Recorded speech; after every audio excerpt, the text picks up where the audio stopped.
Hello, everybody, and welcome to this Grace Note video. I'm Grace Kelly, and today we are joined by my lovely colleague and friend, Dominic Scafidi. I Yes. have to say it properly because Dominic is half Sicilian but living in Toronto. Is that correct, Dominic? Yeah. In fact, I'm fully Sicilian. I was born in Sicily. Oh, So wow. both my parents Sicilian. I was born there. Yes.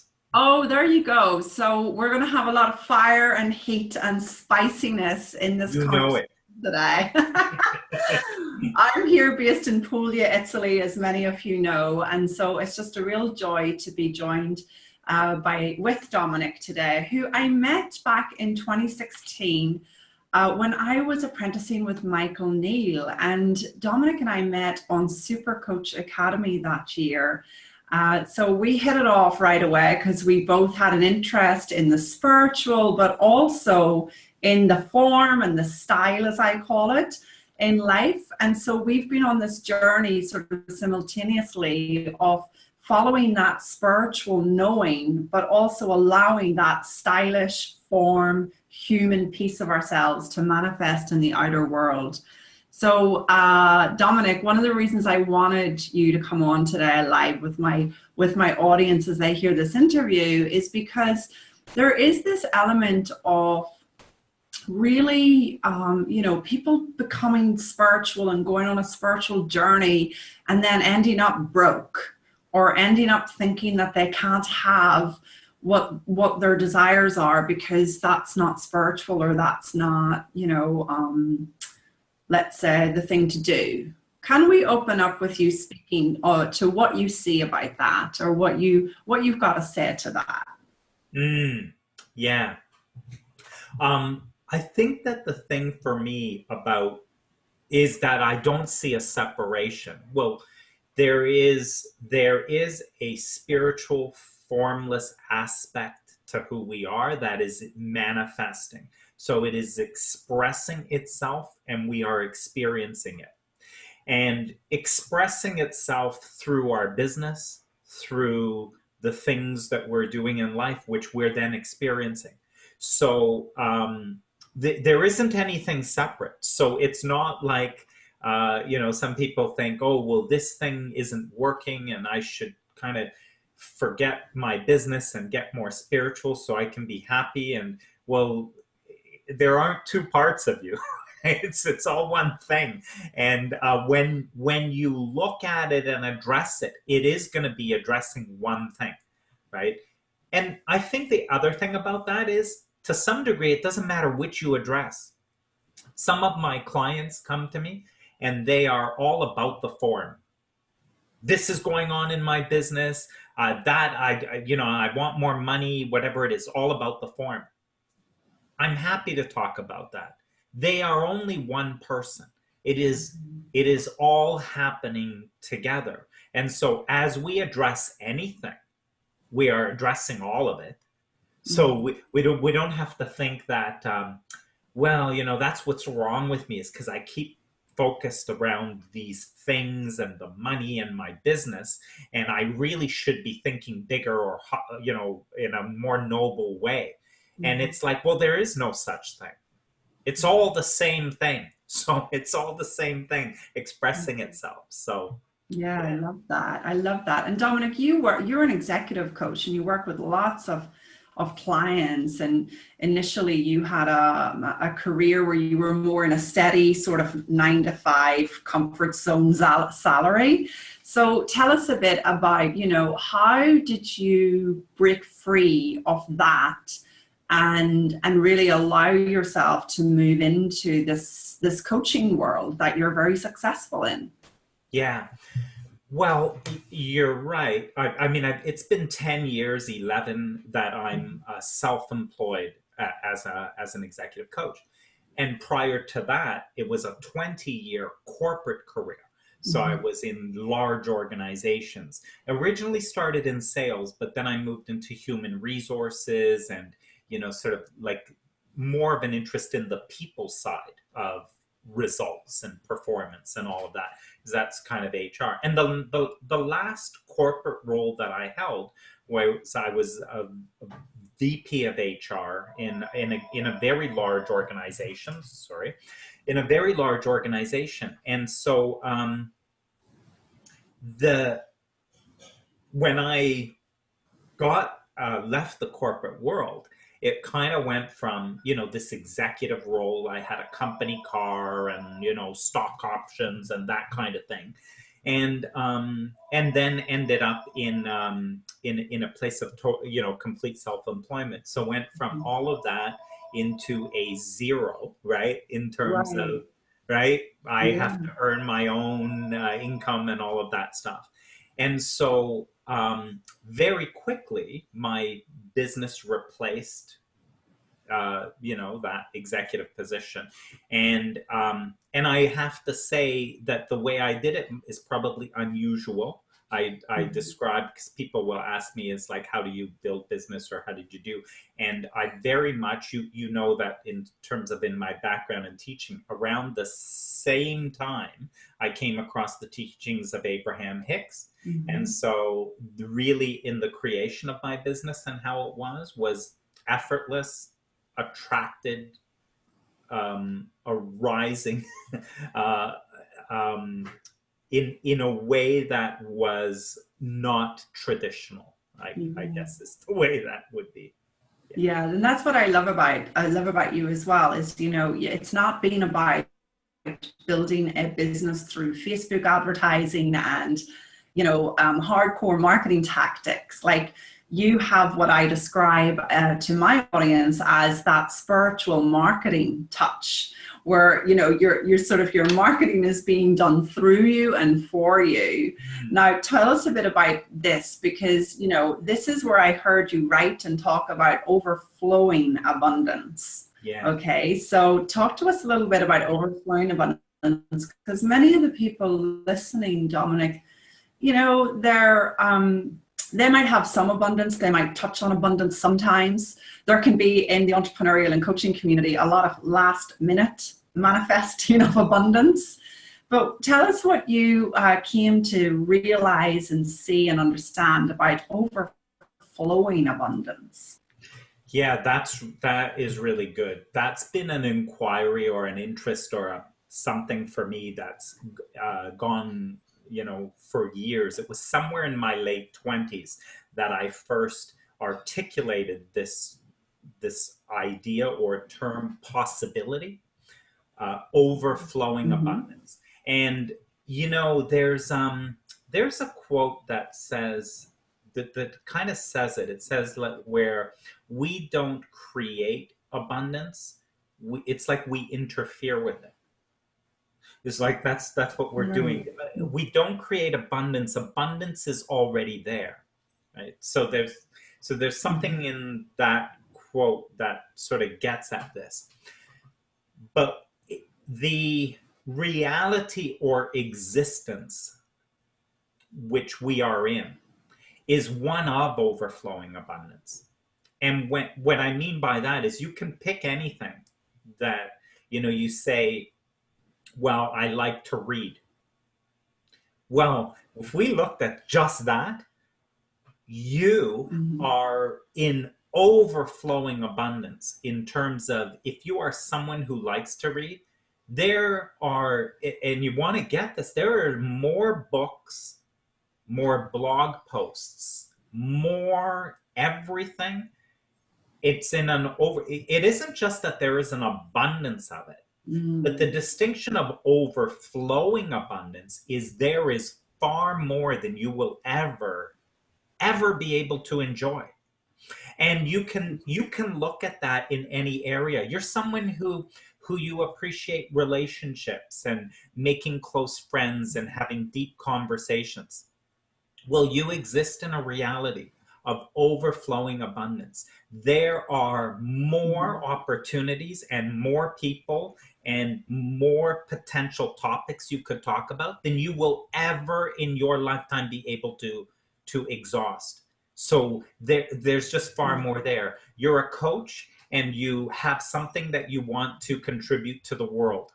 And when you think about clients who need the thing that you could contribute. When you think about certain people who would be perfect for the thing that you would be able to share with them, that there is an overflowing abundance of those people, way more than you would ever have time for, to ever be able to spend time, have conversations with, be able to share with. Everything is in overflowing abundance. Mm-hmm. All of this reality is in overflowing abundance. The question is, or the only issue is that whether you perceive that or not, whether you are in this moment able to see it or not. That's all. So let's talk about that for a moment, because I think that's a very poignant piece, you know, and I love the examples you gave. I could just feel myself when it came to like restaurants. I was just thinking last week, oh my God, I still haven't gotten around to that restaurant, and this new restaurant's opening, and when am I going to get around to it, you know, because there's an overflowing abundance of that, you know. So I get that. I can see those in those different areas. Now, what about for the people that are listening, especially those that are maybe starting out in a business, or they're in a coaching business, or they're trying to get themselves into a new business? You know, if there is this overflowing abundance and there is this marketplace that they have something that people need, why do you think it is that that some people have a lot of flow moving to them and other people have nothing moving to them? Yeah. Always there can only be a resistance to what is. And the resistance to what is, or let's call it the blocking to what is always made up of thought. So it is a thought that obscures what's actually there. So it is a thought that blocks it and doesn't allow me to see.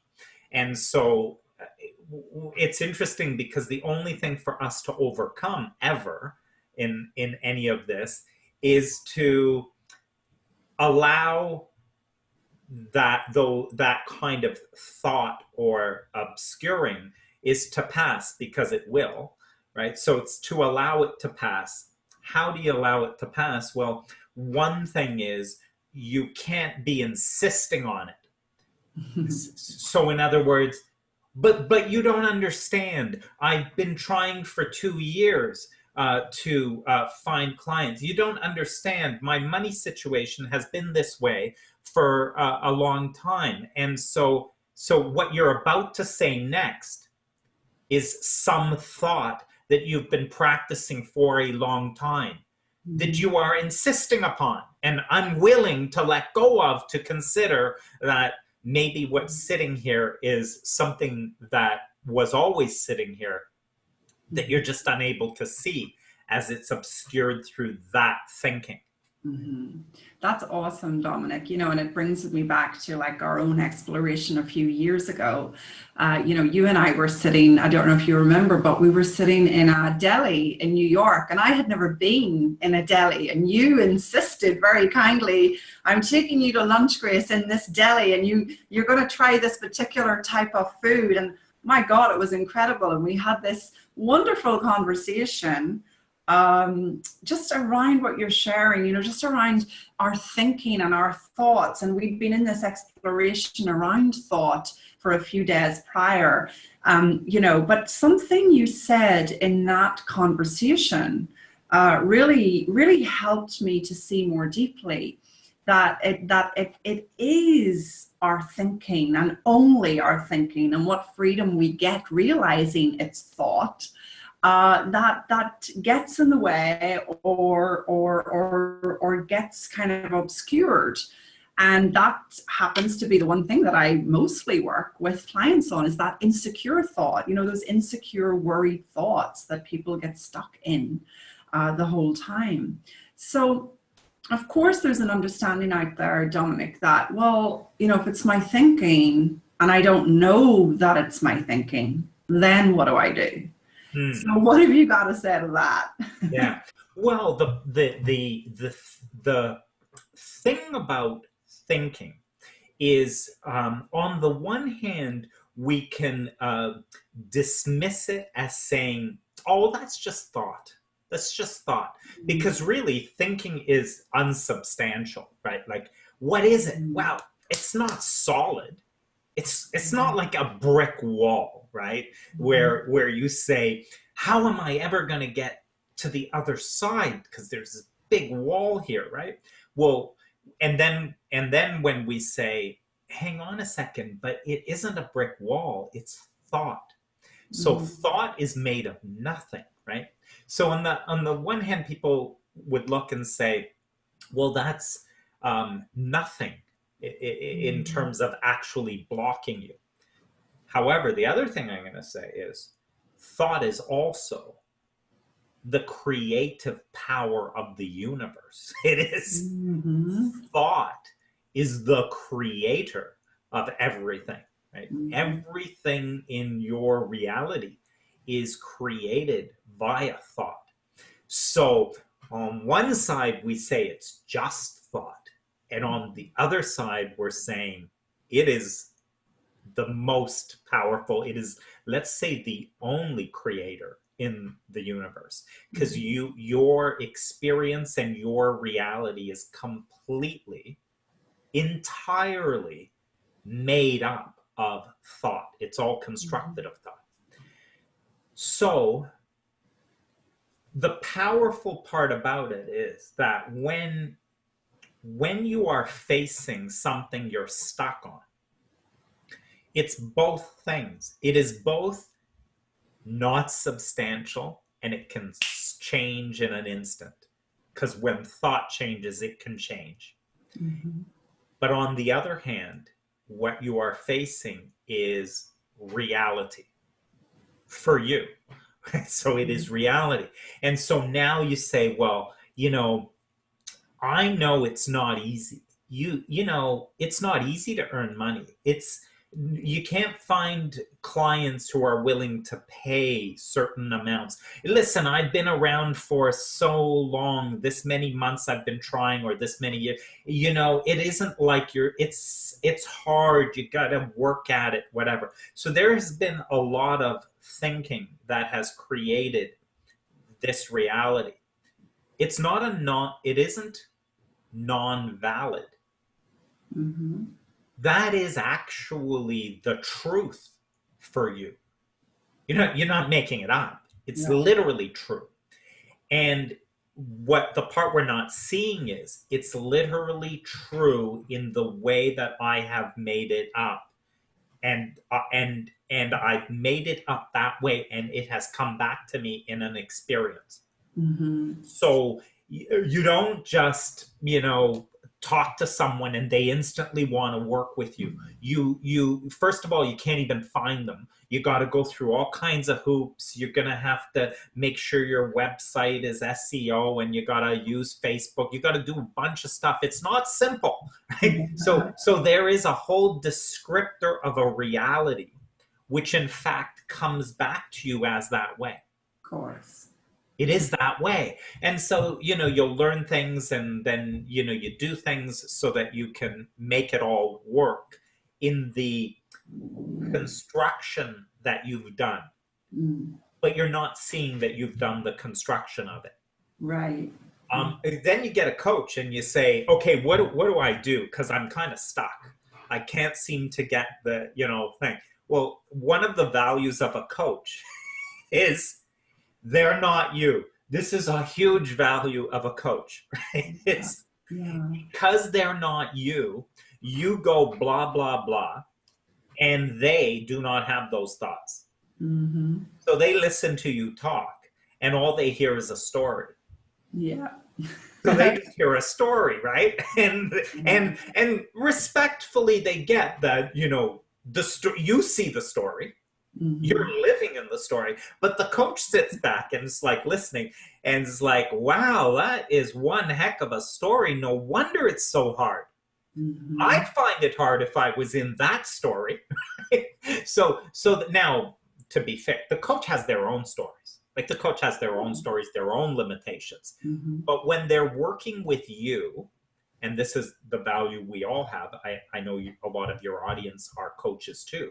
Well, a lot of the value they bring to their clients is that they are not their clients. They are not stuck in the stories of their clients. So because you're not stuck, you can be very helpful in challenging a little bit.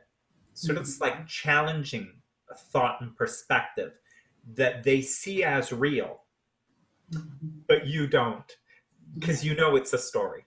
And if that story was to be softened a little bit, if you'd stop gripping it and holding on to it for dear life, it would dissolve by itself, because it only lives by your attention to it. The minute you let go, it starts to dissipate and new things start to form. So awesome. I mean, that's what I love about these universal truths. You know, you spoke earlier, Dominic, about being, you know, an avid, you know, listener of Abraham, and you and I together have been avid listeners in the three principal communities.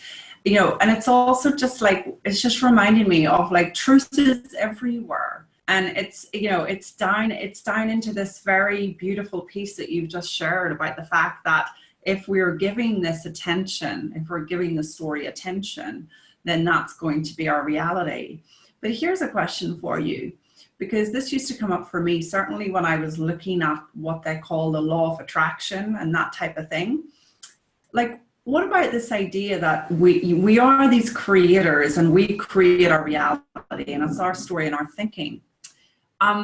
So like, where do we toe the line with, for example, someone gets really, really sick?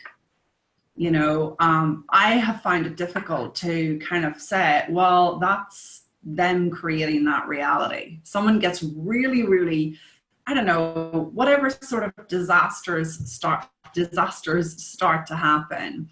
Can you speak a little bit to just what I'm not sure what the question is, but just, you know, how do we not blame ourselves? We are these creators, absolutely. And yet, to me, that comes with an element of, oh shit, I'm to blame. You know, if I go broke or I get cancer or something awful happens. Can you speak a little bit to that? Yeah, let's take it from the softer place into, you know, then there's a more rigorous way to look at it. But because, and somewhere along that spectrum, people can feel comfortable in terms of what they see. If we took it from the softest place of all, the question becomes, you get sick, and that doesn't mean anything. And the reality that you experience now, next, in this moment, is completely up to you, right? So let's not go to cancer yet. I get a cold. Yeah. Oh man, I got a cold. That means my day is ruined. And don't come near me because I'm going to be miserable. And now I can't do, I had calls to do and I can't do them. I had plans today and now I can't do that, right? That's so, or someone else, I have a cold. Well, that doesn't matter. I'm going to engage that. So today is still a great day. It's just because you have a cold doesn't make it a bad day. So someone else goes at it a different way. Right. So right there, you can see creating a reality independent of the thing. So you can start to see that what is the reality being experienced by the person all has to do with, so again, the softest way to look at it is they had zero control over the thing, right? By the way, you can substitute in here the loss of a client. You can substitute, you know, a business downturn, any of that. So you sort of say, well, that happened. And then the power the person has in what they're creating is that they're now creating what does this mean, which is creating the reality now. So that illness doesn't mean anything, but I'm creating that it means that my day is still going to go well. That doesn't stop me from doing anything, whatever. Or I'm creating, I'm devastated now, and now my dreams are gone and whatever. But I'm doing all of that. Yeah. And no one else. Let's say there is nothing outside of me doing that. And the reason I'm saying that is because nothing outside of me can make me think anything. You can't make me think anything. Whatever I think is what I'm going to be experiencing.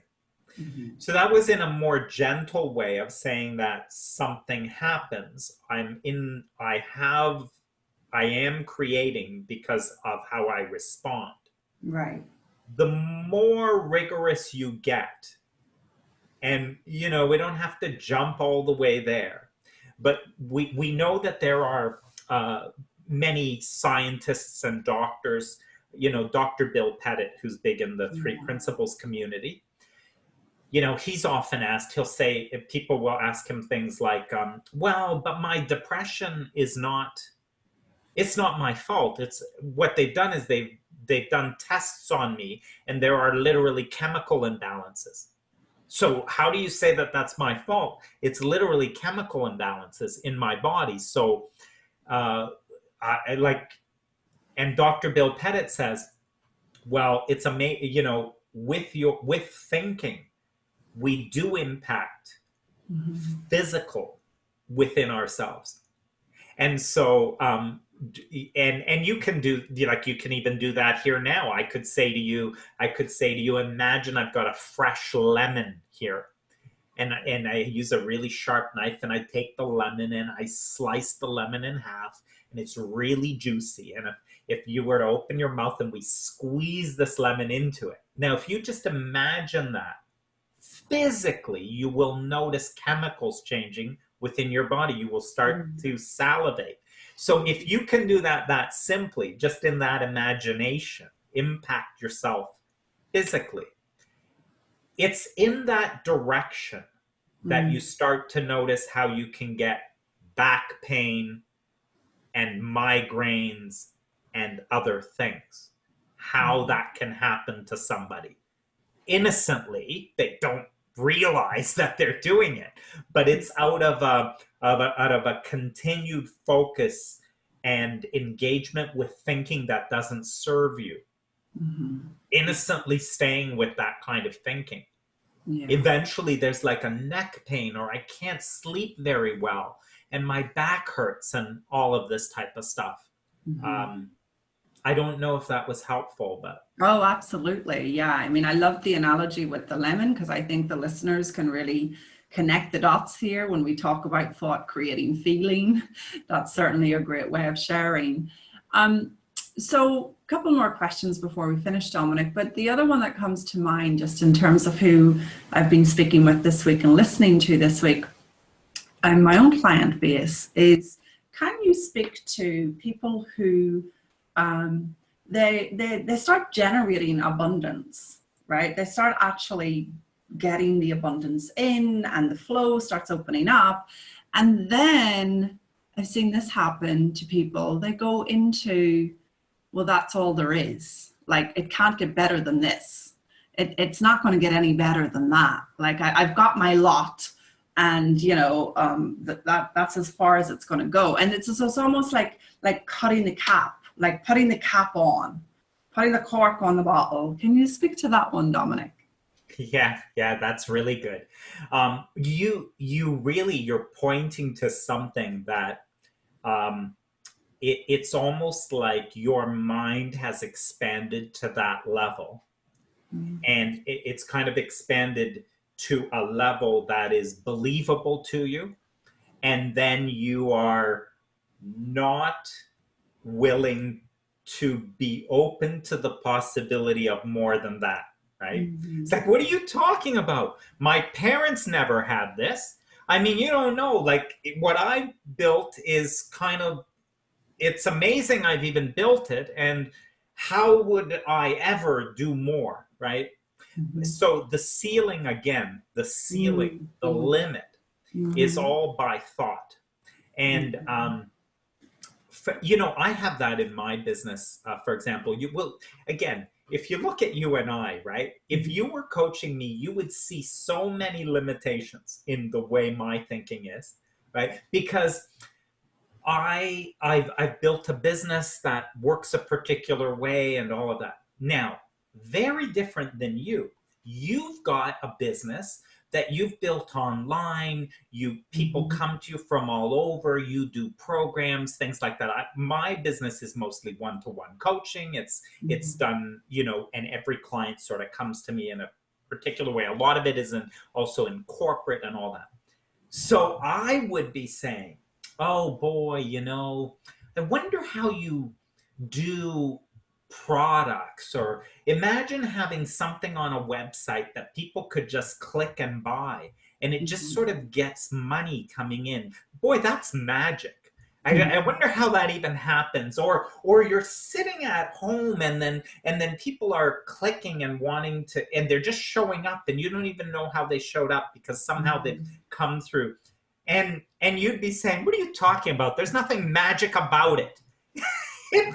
It's the simplest thing in the world. It works a particular way. Right? Yeah. But for me, it's kind of like, oh no, Grace, you know, I can see how you can build a business in a particular way. And, you know, and it's a good business. Like, look, I've got a great business, but, you know, really it would be just so incredible if it was just flowing, or if it was happening even without me. But how would that even work? And you'd say, what are you talking about? It works simple. Everybody does it. And so we all have our limiters that kind of keep it contained. And by the way, it's hard to sort of break out, because I know for me, I kind of thought there have been points where I've kind of said, okay, I'm gonna come up with a different way of doing this. And I'm going to come up with like passive income, or, you know, like that, right? So I kind of start going down the road. So I reach out to people. I say, you know, what's a tool you use to develop training or do whatever? And I've gotten, oh, here's a tool, or here's a thing. And then the noise in my head goes nuts. I start to look at it. I'm like, oh my God, this is so complicated. How much time is this going to take me? Oh my God, how do you even do this? Oh, then you need videos, and then you need, so I just panic, right? Like, it's all that. So again, it's like, because of where I'm coming from, a thinking that already has limits. And the trap is I'm trying to think myself out of it.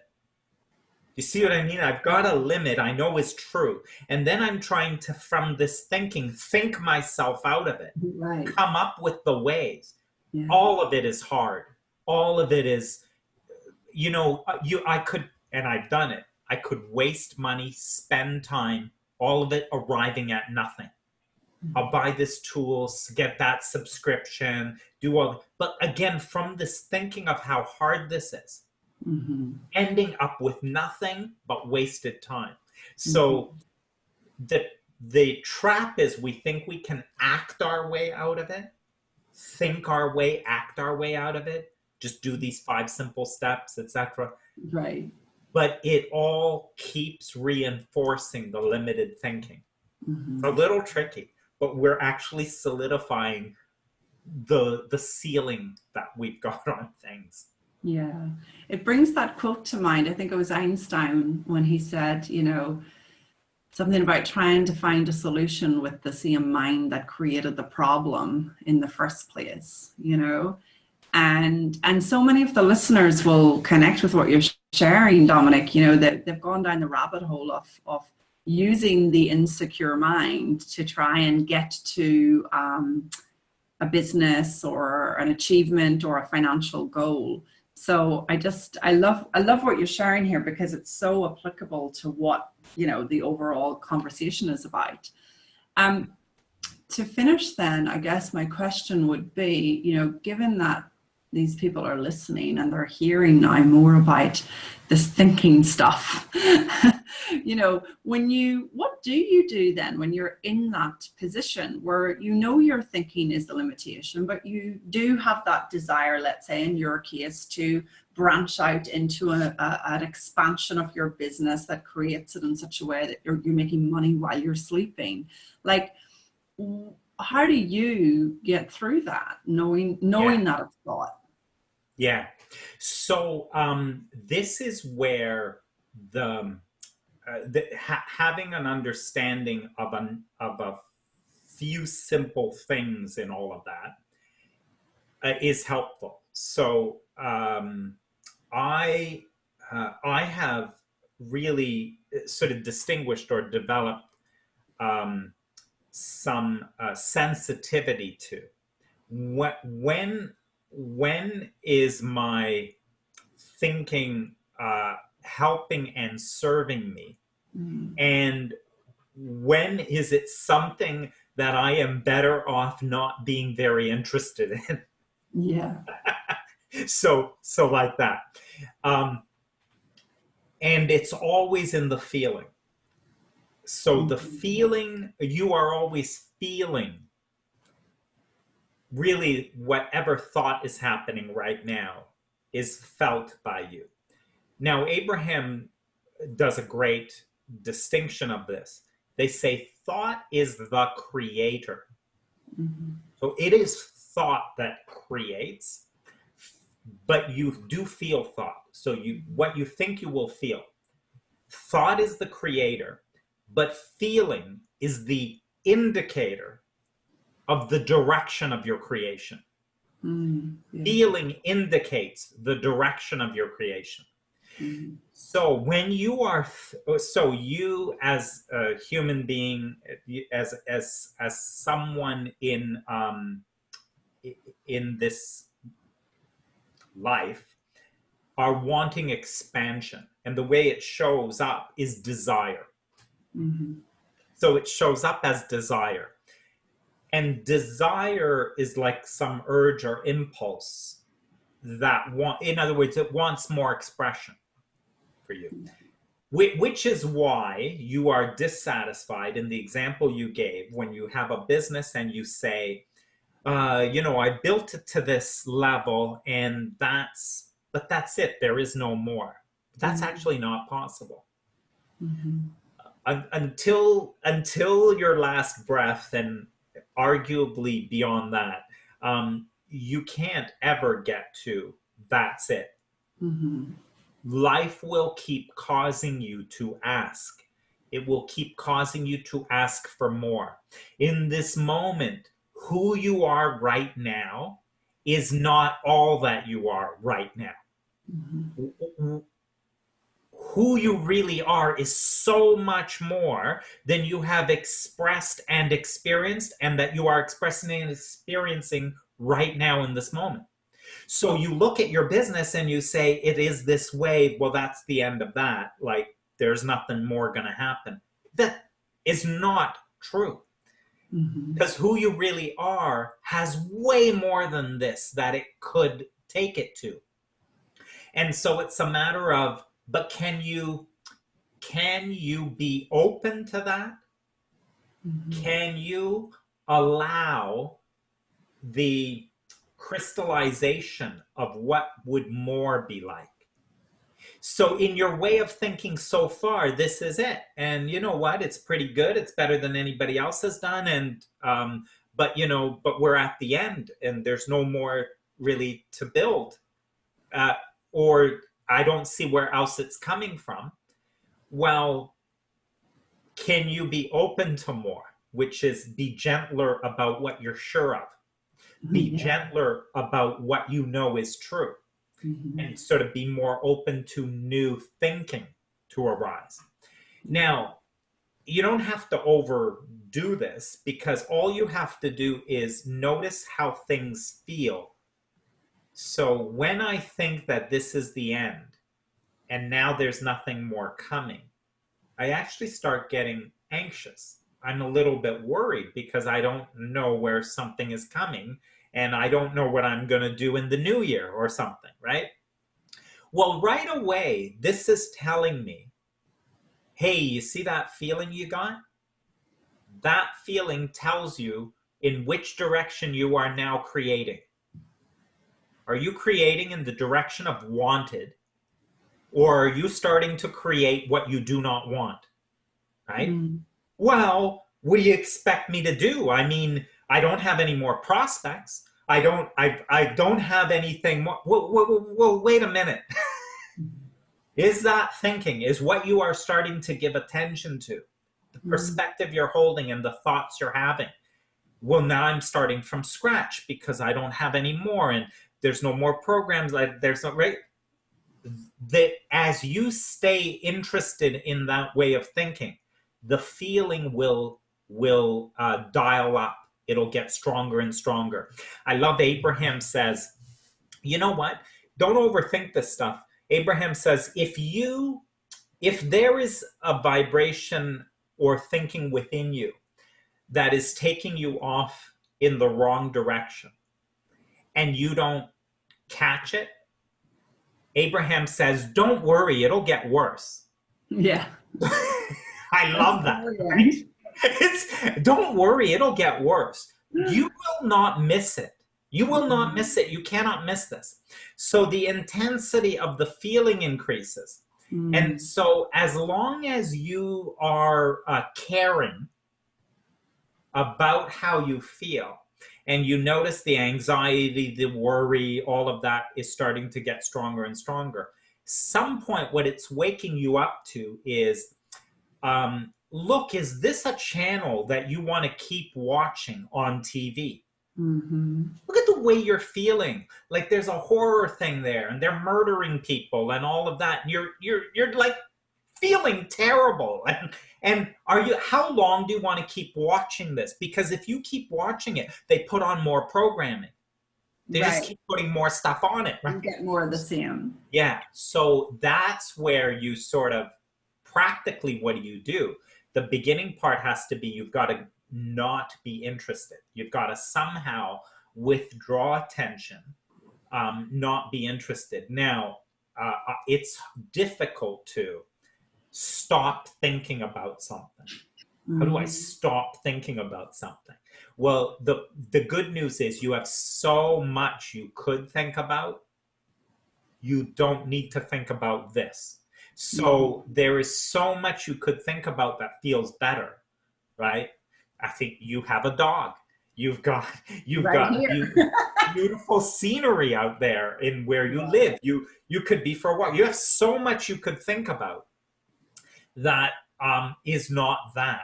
And so simply by thinking about other things that feel better to you, that feeling says that you're pointed in a better direction.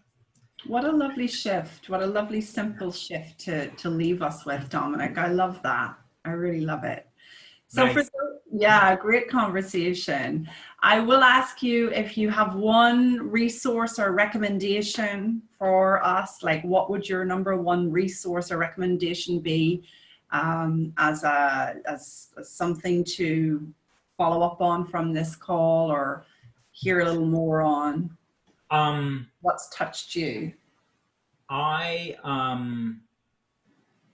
was gonna say, sounds so that anything by Abraham Hicks, which you can really do a search in YouTube, and you can say Abraham Hicks business, Abraham Hicks relationship, Abraham Hicks career. You could say anything you want, Abraham Hicks anything, and it will pop up lots of talks in terms of Abraham.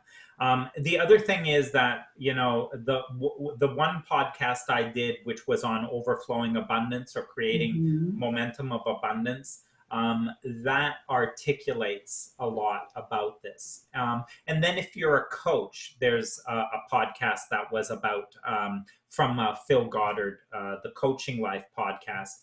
And I spent a lot of time describing some of this, and it will point to some other resources as well. So Okay, fabulous. Well, I'll link your website below, Dominic, so people can access those resources. And thank you very much for a beautiful conversation today. thank you, Grace. Thanks for having me on. You're welcome. Ciao. See you.